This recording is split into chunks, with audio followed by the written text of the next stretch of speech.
Hey guys, following up on my last video, I wanted to provide a bit of an update, as well as, I think, provide some lessons or learnings from my experience, as well as use the recent events as basically a jumping off point to discuss what I think are actually some really important topics, not just as it relates to a legal career, but really any career. So, to recap, I was notified a little over 2 weeks ago that my role at my company was being eliminated. It's essentially them laying me off, but because of statutory requirements due to the size of the company and the number of roles eliminated within a given period of time, they couldn't fire me immediately. They have to give me a statutorily required notice period of 60 days. So they told me, I think it was June 22nd, that my employment at the company would be terminated July 21st if I was unable to find an internal role.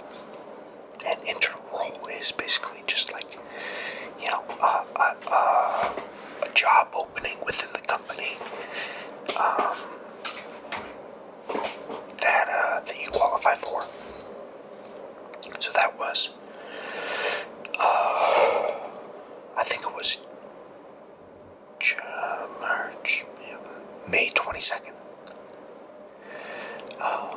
Today is Friday, June 7th. So, in that time since that occurred, we have an internal jobs board, as well as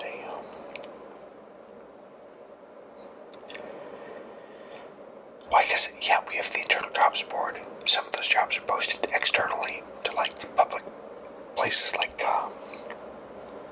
LinkedIn is an easy example. But since that time, I identified a handful of jobs within the company that I'm qualified for, and applied to some of them. I applied to 3. I got interviews for 2 of them, and found out earlier today, that I received a job offer for one of them, which I accepted. So, the short-term outcome here is I'm not laid off anymore. As far as the company's concerned, nothing happened. At least that's how it's all going to be logged in my employment record, because I was never fired. They're basically treating me like I voluntarily applied to and was approved for an internal transfer from one team to another, which is frankly a great outcome for me and my family. So that's a great thing, and I feel a tremendous amount of gratitude, and I'm really lucky. If I make a better habit, or more consistent habit of this, posting these things, you'll probably hear from me a relatively consistent message on this point anyway. I'm really lucky. Life is good. I have nothing to complain about. So, yeah. But what I want to do tonight, anyway, is discuss why I believe believe this outcome occurred, and in a lot of ways was assured. Nothing's guaranteed, but why I think I had such good odds to find an internal role, and what anybody can do in any job to put themselves in the best possible position to both maintain, keep the job that they have, and ensure that if their existing job doesn't work out, or you want to leave or are forced to leave, or your role is eliminated, like in my case, you have the best possible opportunity or chance of all that working out. So it's a little ironic for me to give advice on this topic, because a good portion of what I'm going to describe is how to keep your job. And I had a job and I couldn't keep it. But I want to be really clear. This isn't ego or pride or anything, but like my role was eliminated. I wasn't specifically targeted relative to members of my team for any sort of performance reasons or anything like that. We have a team of, call it 10 people. It's not actually 10, but we'll just say that. And we have, 4 seats in San Francisco, 2 seats in New York, 2 seats in DC, whatever. Call it 2 seats in LA, where I live. And at the company level, layers and layers of management removed from me, a determination was made to eliminate one of the LA roles. Not because, F that guy specifically, but, for any number of, human resources, strategies, or, long-term planning with respect to different, they want to consolidate different, company functions within certain geographic regions, based on any number of factors, and, so the job was eliminated. I can't do anything about that. I spoke to, my manager's boss, my manager's boss, up to and including the vice president, who specifically is responsible for, putting the names or really roles on the list and approving those role eliminations. And the message from everybody was look, this was a strategic decision based on etc. I don't want to sound offensive here, but the truth is, this is one of those things where you're ground up in the gears of, it's not politics, but it might as well be you're ground up in the gears of a machine or system that is not necessarily focused on the individual level considerations. It's more systematic, which frankly is a perfectly reasonable way to run a large company. So I'm not critical of the process or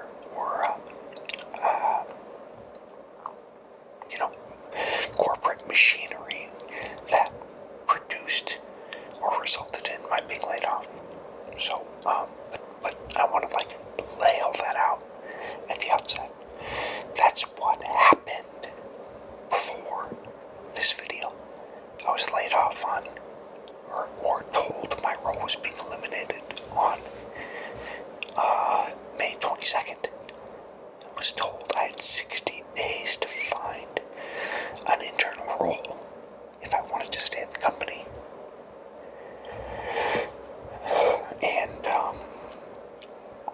And earlier this afternoon, I received a formal offer from a team I interviewed with a couple weeks ago to join them. So the outcome here is I'm not being laid off.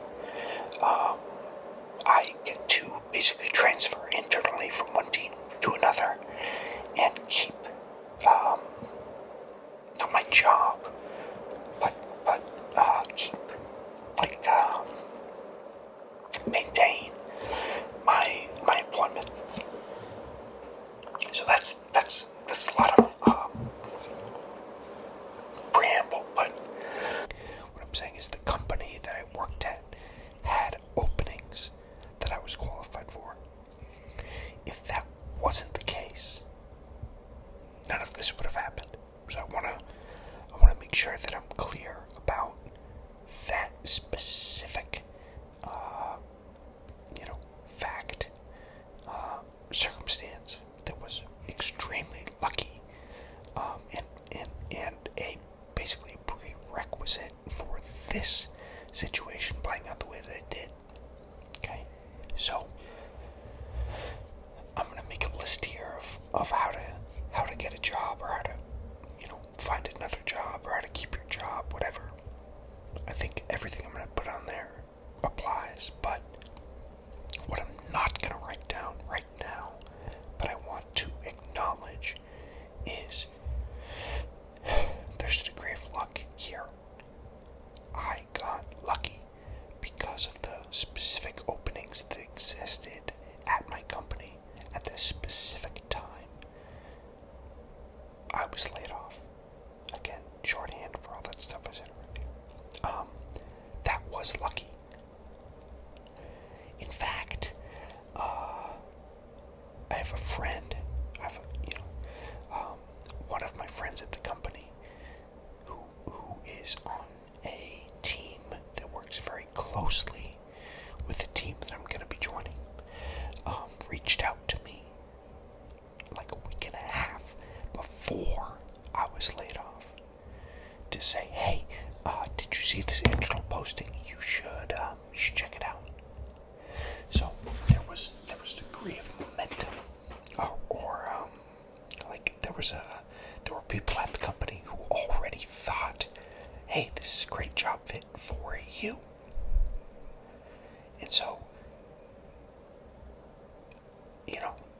whether I should or should not have pursued that at the time, once I was laid off, it was an obvious choice to be like, hey, remember when you said I should apply for this job?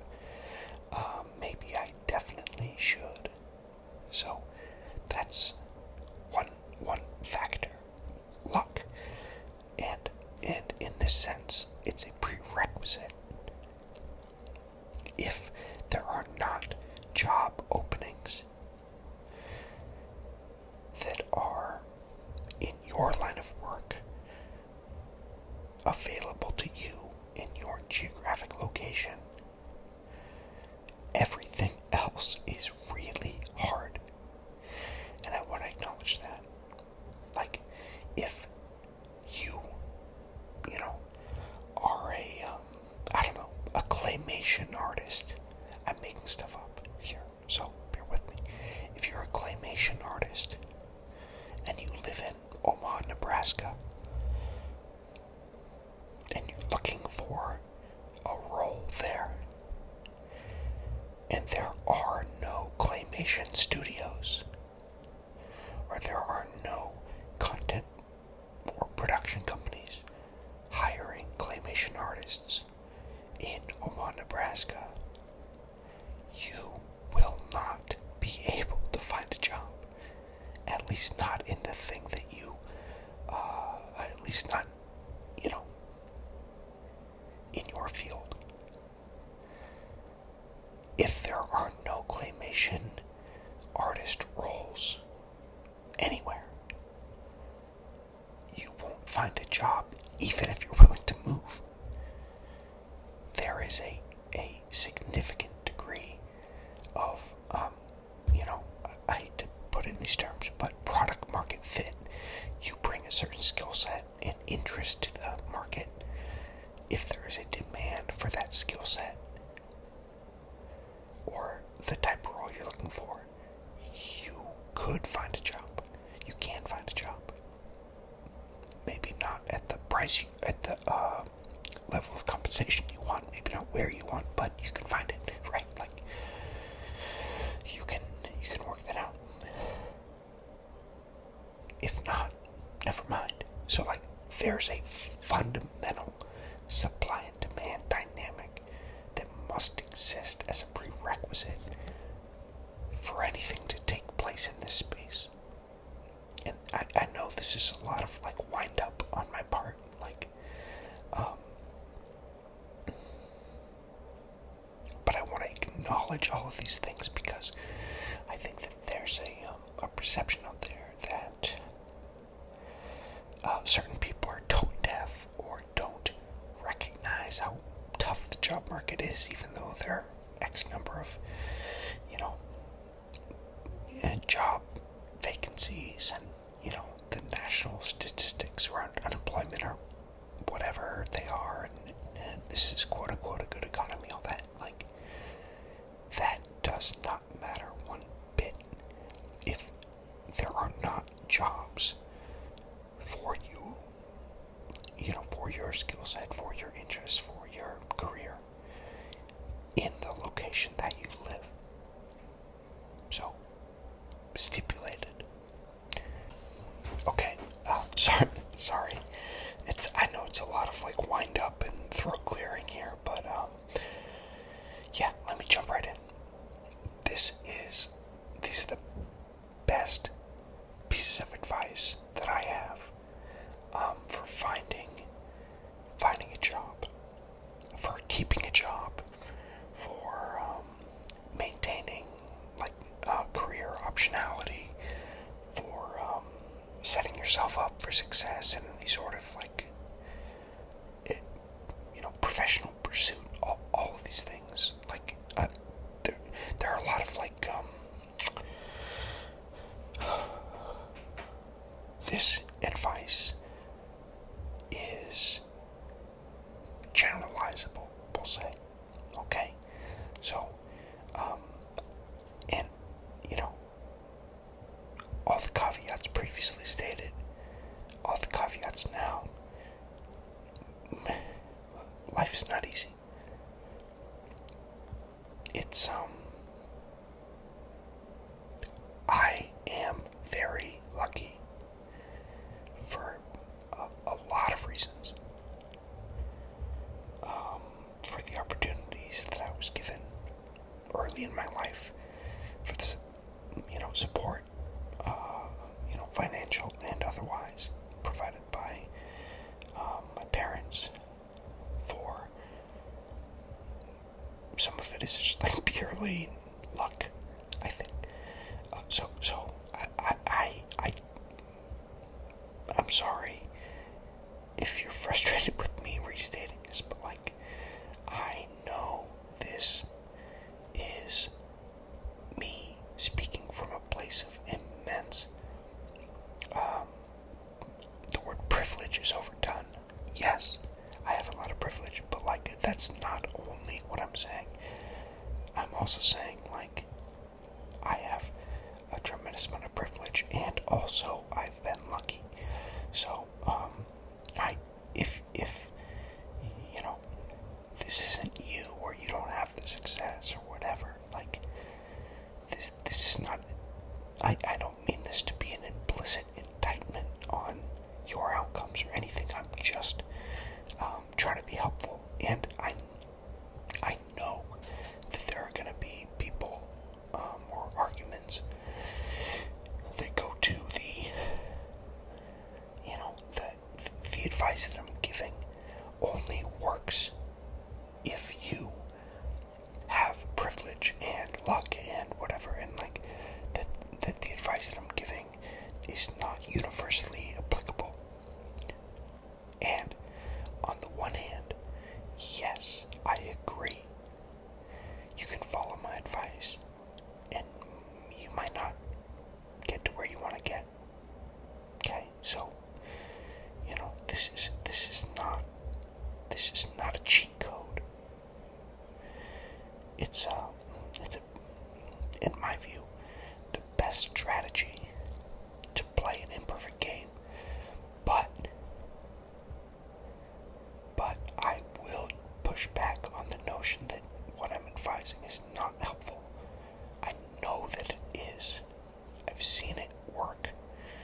Second of all, still trust me. Okay? So the first piece of advice that I have, that is not career specific, but I think it's so important. It's so important, and it's something that you can do. It's a choice. Okay, first piece of advice. I'm gonna write these down. One. Okay. Be. Oh, I broke the lead. Be excellent. And I'm putting in parentheses, two people.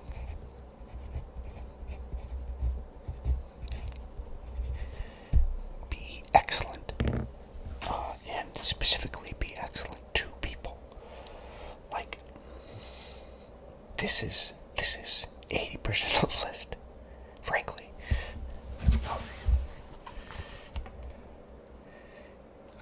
Like, it's treating people well, everyone, with respect, with empathy, with an open ear, acknowledging the dignity of everybody in the office, from the CEO to the, I don't even want to say, like, secretary, janitor, or whatever, because that suggests that there is a hierarchy. I mean, there is, in popular perception, but that, no. Be as good as you possibly can be to everyone. Learn their names. Ask how they're doing. Remember what's going on in their lives. Be honest. Be respectful. Like, it is, gosh darn, it's so easy. And it's also so easy to screw up. Do not approach any interaction in your office with an ego. Like, recognize the humanity of the people around you. Be as good as you can be to everyone. Also, do really good work. Do the best work you can. Like, be excellent in all the things. Like, try your best, do all the stuff. I'm not saying, pull all-nighters, stay late, all that. But if you're doing something, do it well. There's no reason not to. There's no reason not to. Doing good work will always be more engaging and fulfilling than mailing it in. You do not gain a single thing by not doing good work. You do not gain a single thing by under-investing in your relationships. Like, this is everything to me. Like, if you do this, you could follow none of the other advice, and you'd still be probably, like, completely fine. This is, like, be as good as you can be to the people around you. For two reasons. One, I'm sorry, get fired up about this. One, it is always worth it. Even if you are the most selfish person on the planet, this strategy is still the right one to pursue.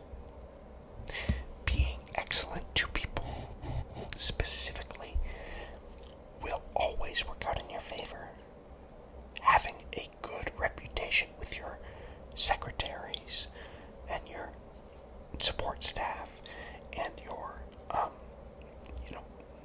non-specialized or non-credentialed colleagues is it's everything. Those are the people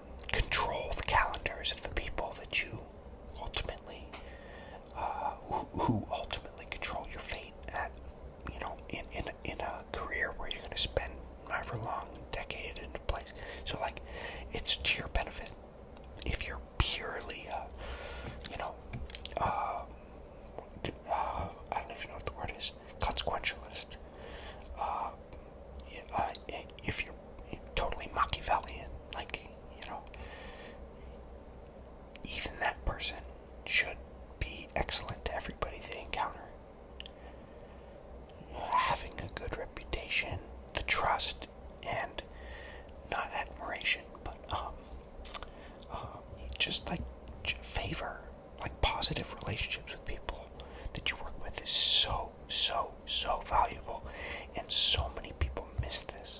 So many people think that there's some other thing that's more important, like doing your work well or on time, or like doing better than other people, or like anything like that. Like, and they lose sight of the relationships, or they let the stress about the work get in the way of those relationships.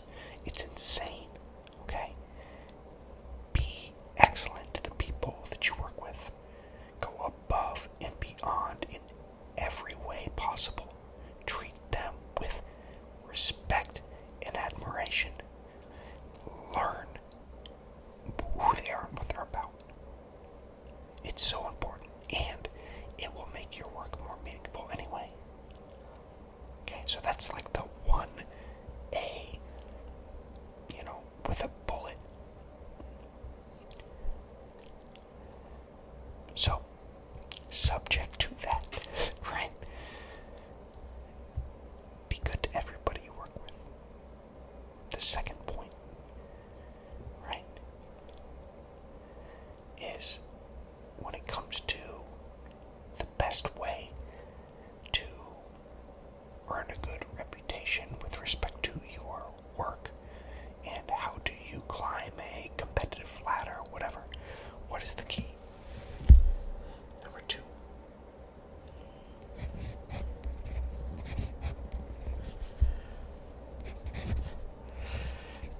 Do the work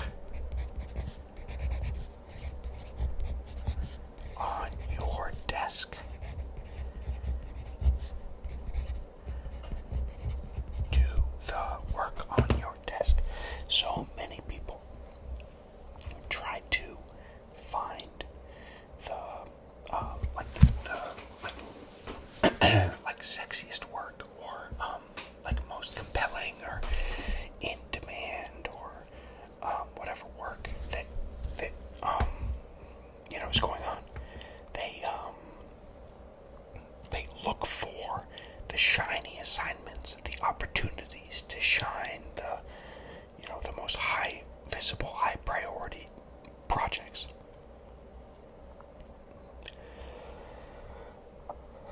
I think it's a huge mistake.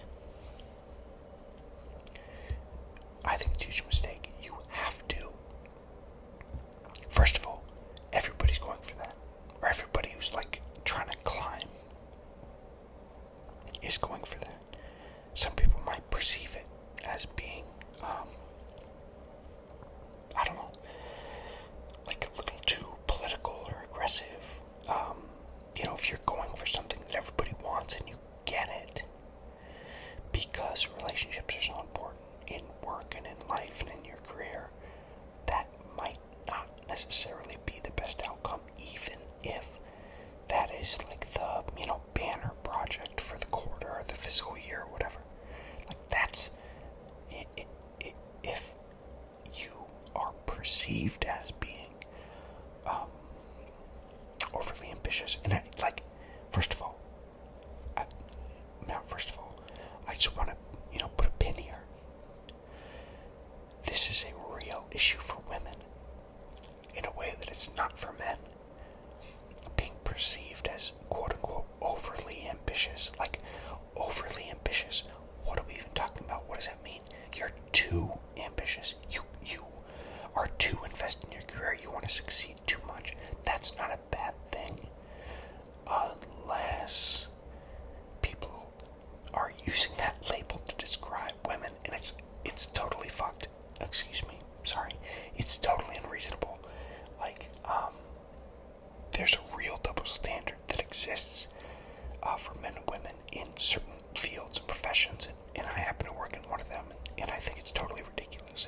And this, what I'm saying in this moment here about not going for only gold star projects, is not intended to be like me warning off people, women, from pursuing, visible, important work, or, intended to produce any sort of like, not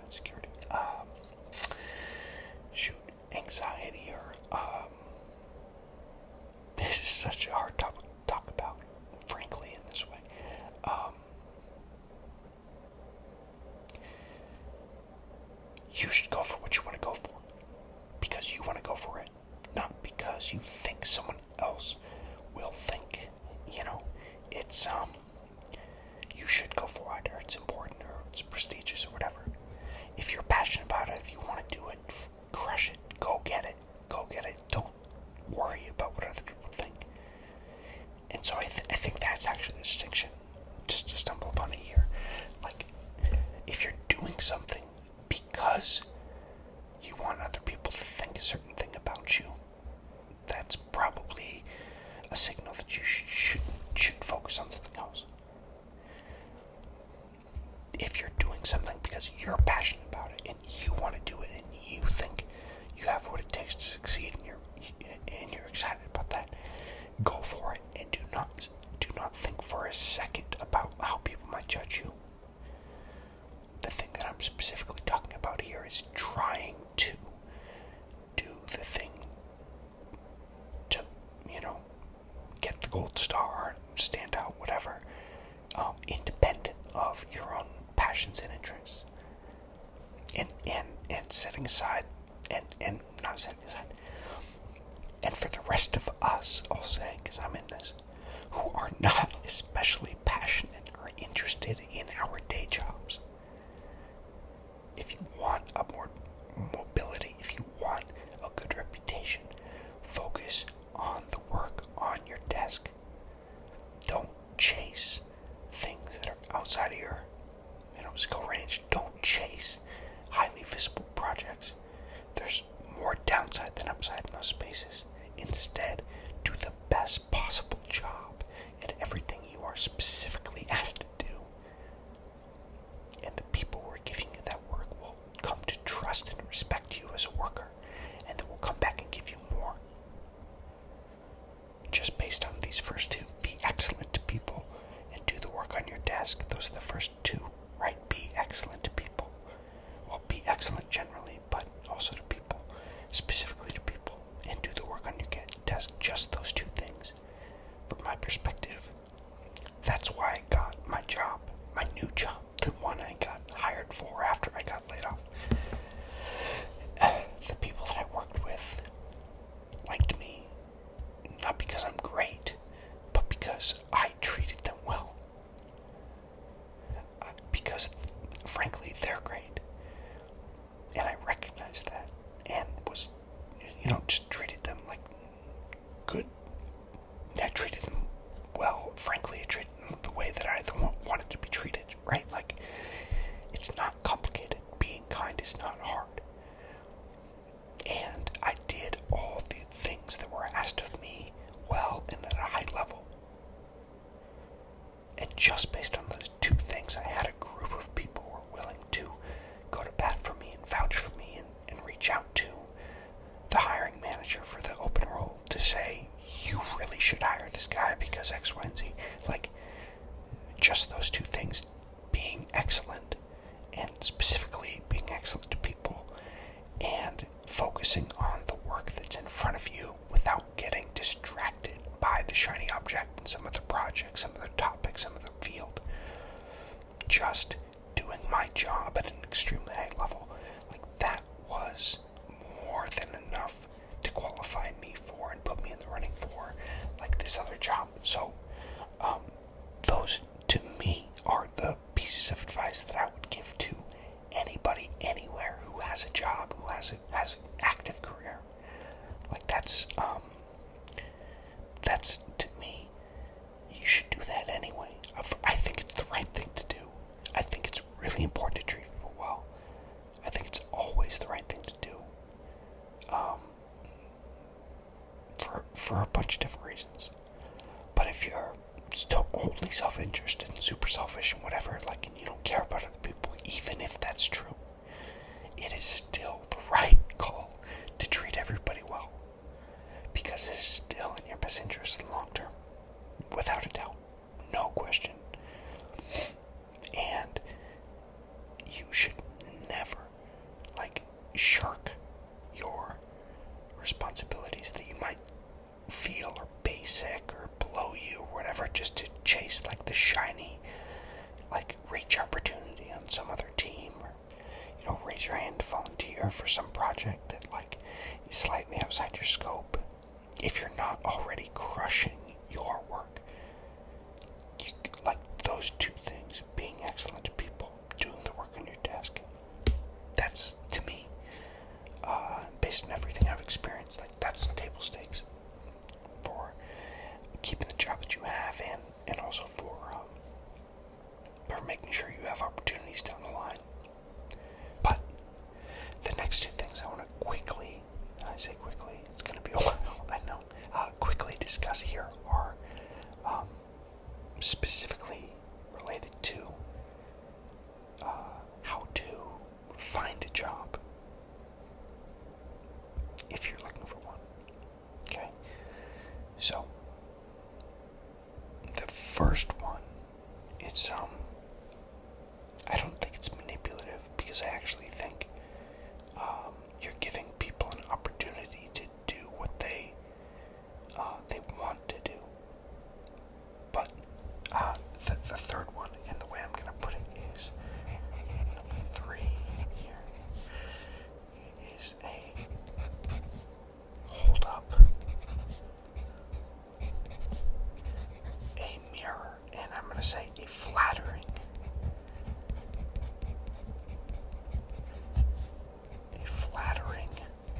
mirror. What do I mean by this?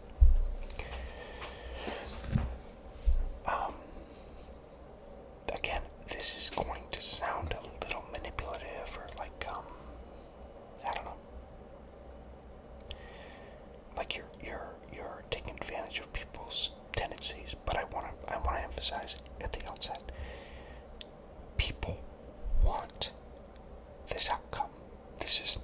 You are not doing something to people that they would not be happy to have. This is weird. You're not doing something to somebody. You are inviting them to do something that I think everybody really wants to do. What do I mean when I say hold up a flattering mirror?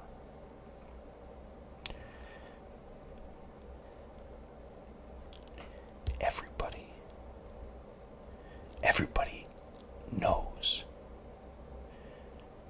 or everybody is important. Everybody feels important. Everybody is the hero of their own story, right? Everybody is the main character in their own life, right? And part of being a main character is the feeling of importance. So everybody is important, and importantly wants to feel important. And part of importance, or a corollary to importance, is being influential. Okay, so everybody, and it just so happens specifically powerful people, especially, but everybody wants to feel important and influential. Everybody likes this feeling. No matter what. I can't even. It is why people will drop. You'll see this if you go down this path. People drop everything to help other people when that help is a bit of affirmation of a person's status of importance and influence. So let me make this a little more concrete. If I reach out to somebody and I say, hey, listen, I see that you're the associate general counsel of this company, and you run their partnerships team.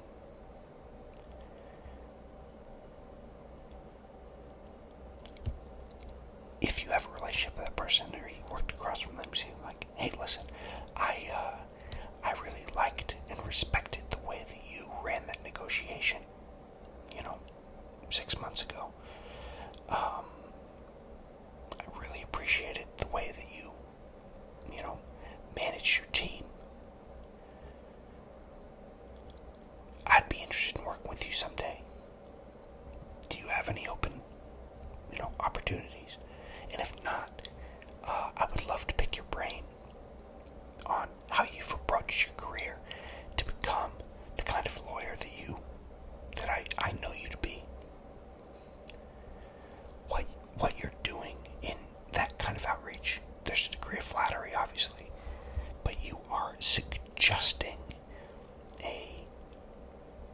image of this person as being an important and influential individual, right?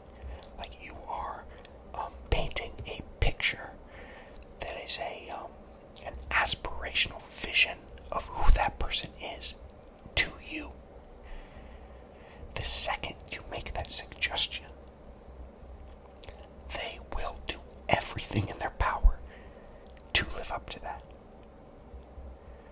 Now, obviously, this is within reason. If you're cold calling a CEO of a Fortune 500 company, that person is not looking for your affirmation or anything like that, right?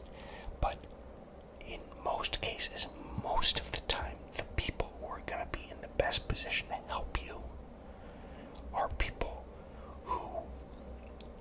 whose power and influence is not irrefutable, is not beyond question, right? Everybody's kind of in this middle management morass of corporate America, right? And if you approach somebody with a degree of deference and respect and suggest that they are an influential and important person, specifically vis-a-vis finding you a job, finding you a career, getting you an interview, they will work their tail off to validate that perception of themselves. They will do it, and they will be happy to do it. And again, I don't want to sound manipulative here. You are inviting them to live up to an aspirational, caricature of who they are. Another way to put this, that I think is a little more like pro-social, more positive. When you see and call out the best in other people, that is the best way to help them see the best in themselves. Seeing the best in others helps others see the best in themselves. When you suggest that someone is helpful and influential and important and empathetic, they will naturally say, yes, I am those things. And then, being reminded of that, they will act accordingly. You have to mobilize the people in your network. And the best possible way to do that is to hold up a flattering mirror to others. You have to suggest and show that you see the best in others for them to act on their own best impulses. And this is true across the board, up and down your management ladder. In my case, it's the lawyers I work across from. All these things, like you can really, really get other people working for your benefit by suggesting that they are just the kind of people who would be willing to do that. Because people want to help. They want to help. They want to use their power and influence. So many of these people, they've been on the hamster wheel for decades, and they've worked up to, the deputy general counsel at some like Fortune 1000 company, and they did well in school and they worked hard at it. They've just been on the grind for 20 years, and they don't feel powerful and influential relative to the effort they've put into that. If you suggest that they are, they will cash in their chips. They're not going to stick their neck out, but they're going to help you recognize how your perception of others as communicated, right? How your revealed perception of others influences others' perceptions of themselves. That's number 3. Hold up a flattering mirror asking for help.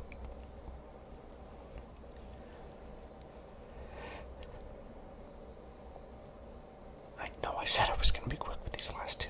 That was just one. It's, sorry. Okay, last one.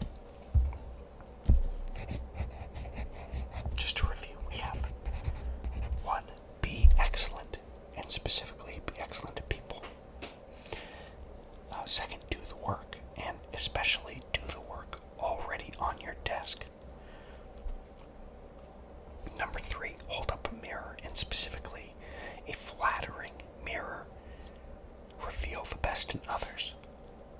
They'll act on it.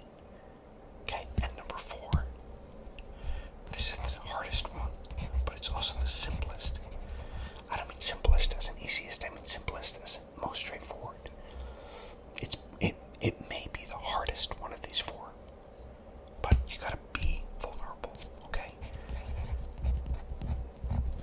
Asking for help is hard. The further you get along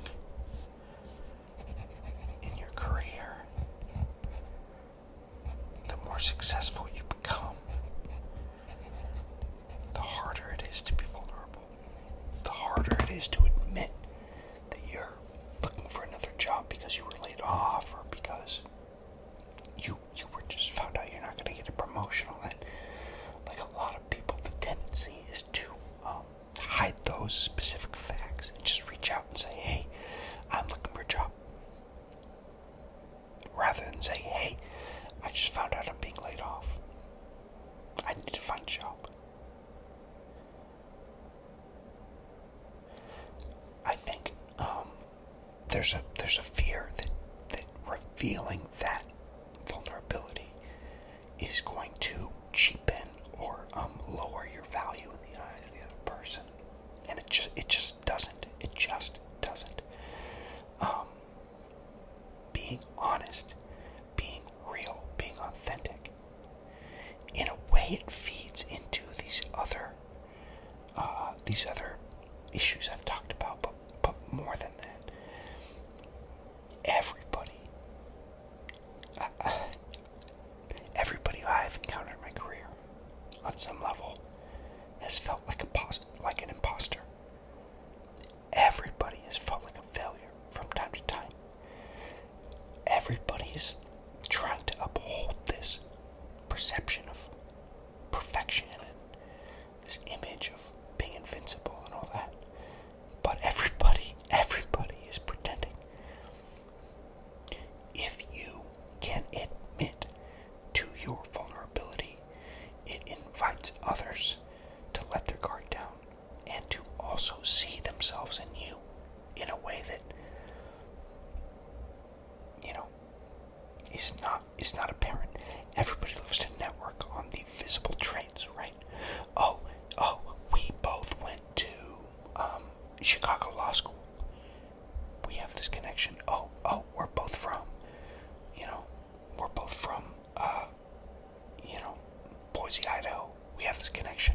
People network on external traits.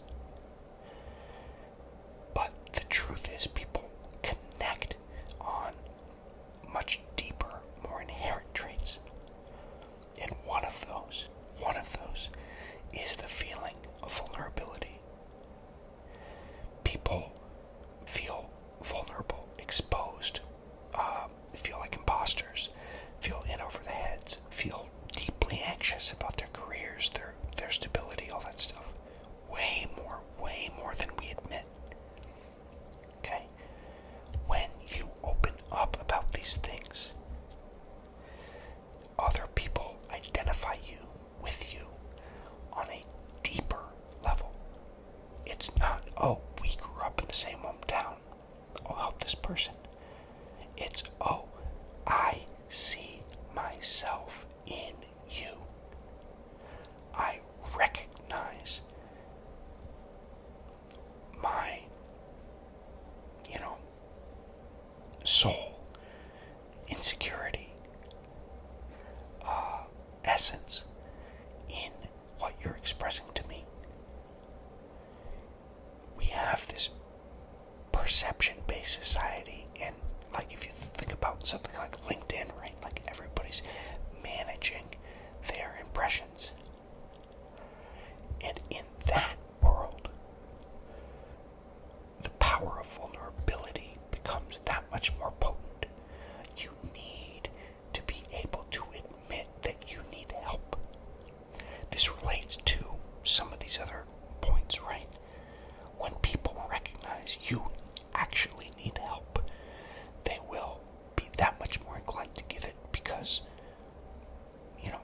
I think mostly people are good, but even if you're thinking about a selfish person, a person who believes that you need their help is more likely to give it, even if they're selfish, because they'll think, oh, I did this good thing, aren't I great, right? Like, it's kind of, it becomes this kind of not self-fulfilling prophecy, but like, this, even for the psychopaths, you become a vehicle for their self-aggrandizement. But the reality is, 98% of people aren't like that. 98% of people are going to recognize your authenticity and identify with your feelings of vulnerability or inadequacy or anxiety around the future and all that. And because it's so rarely expressed in our society, and specifically in the field, in my case, of the law, people will be that much more inclined to help you because they will see themselves in you. So there's a lot more here, and if I could give all kinds of advice around, like, updating your resume and, what's the best way to do a cover letter and all that, but I think if taking a step back, going from first principles, like if there was advice that I would give to somebody or even my prior self about how do you make sure you maintain job security, or plan for the eventuality of perhaps being having your role eliminated through no fault of your own, this would be my advice. The first two, like I said, universally applicable. Just be excellent, do your best, really show up every day, and specifically be excellent to the people around you, no matter who they are. Second, you gotta do the work. You need to do the work. There are no shortcuts. You can't get added to the, random, whatever team or whatever, sexy high visibility project. That's not a shortcut. Do the work, and specifically do the work on your desk. If you do an excellent job on the things that you've been asked to do, people will give you more work. Third, in the context of asking for help and seeking support, right?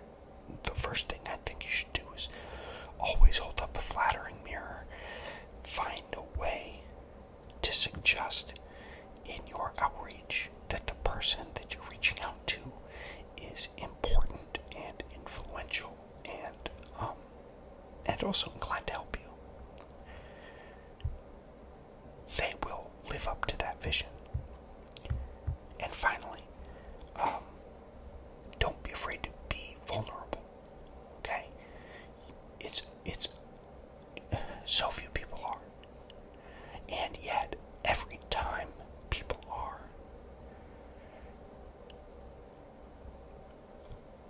people will recognize you and hear you and see themselves in you, because people are a lot more, people fail a lot more than they care to admit. And people suffer professional setbacks throughout their career. And those are the things that people will be able to describe to you and remember in exquisite detail 20 years down the road. Okay? So, by providing people an opportunity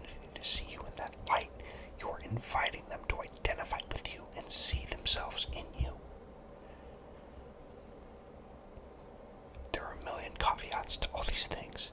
There's a lot more concrete, practical advice I could give. But on this, I guess we're into Saturday now. Saturday, June 8th.